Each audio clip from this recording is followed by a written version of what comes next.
Lecture du 2e livre de Samuel. En ces jours-là, David, après avoir battu les Amalécites, revint à Siclag, et y demeura 2 jours. Or, le 3e jour, un homme arriva du camp de Saül, les vêtements déchirés et la tête couverte de poussière. En arrivant auprès de David, il se jeta à terre et se prosterna. David lui demanda : « D'où viens-tu donc ? » Il lui répondit : « Je me suis échappé du camp d'Israël. » David lui dit : « Que s'est-il passé ? Raconte-le-moi. » L'homme répondit : « Le peuple s'est enfui du champ de bataille. Beaucoup d'entre eux sont tombés et sont morts.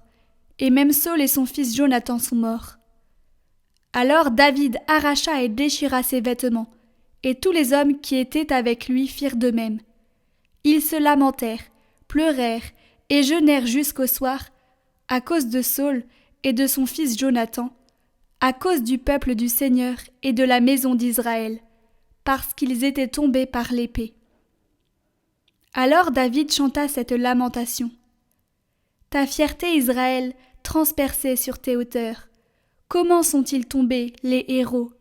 Saül et Jonathan, aimables, pleins de charme, ni dans la vie ni dans la mort ne furent séparés. Plus rapides que les aigles, plus vaillants que les lions. Filles d'Israël, pleurez sur Saül. Il vous revêtait de pourpre somptueuse et rehaussait de joyaux d'or vos vêtements. Comment sont-ils tombés, les héros, au milieu du combat ? Jonathan transpercé sur les hauteurs.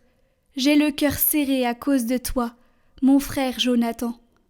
Tu étais plein d'affection pour moi, et ton amitié pour moi était merveille plus grande que l'amour des femmes. Comment sont-ils tombés les héros ? Comment ont-elles disparu, les armes du combat ?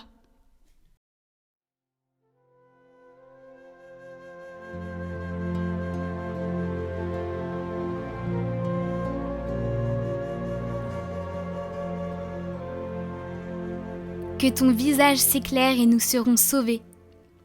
Berger d'Israël, écoute. Toi qui conduis Joseph ton troupeau, resplendis au-dessus des kéroubim, devant Éphraïm, Benjamin, Manassé. Réveille ta vaillance et viens nous sauver. Seigneur, Dieu de l'univers, vas-tu longtemps encore opposer ta colère aux prières de ton peuple, le nourrir du pain de ses larmes, l'abreuver de larmes sans mesure ? Tu fais de nous la cible des voisins. Nos ennemis ont vraiment de quoi rire. Que ton visage s'éclaire et nous serons sauvés.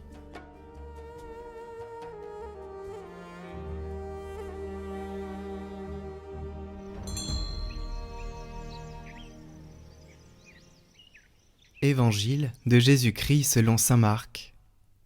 En ce temps-là, Jésus revint à la maison, où de nouveau la foule se rassembla, si bien qu'il n'était même pas possible de manger. Les gens de chez lui, l'apprenant, vinrent pour se saisir de lui, car ils affirmaient : « Il a perdu la tête. »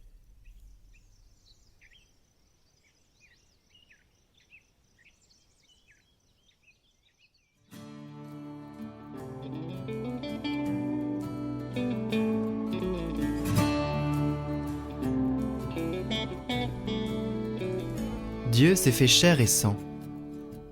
Il s'est abaissé jusqu'à devenir un homme comme nous. Il s'est humilié jusqu'à se charger de nos souffrances et de notre péché. Et c'est pourquoi il nous demande de le chercher non pas en dehors de la vie et de l'histoire, mais dans la relation avec le Christ et avec nos frères. Le chercher dans la vie, dans l'histoire, dans notre vie quotidienne.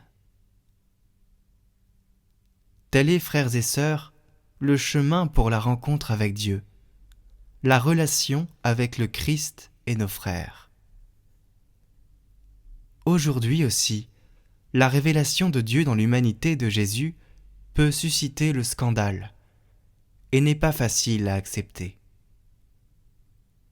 Demandons la grâce de nous laisser provoquer et convertir par ces paroles de vie éternelle.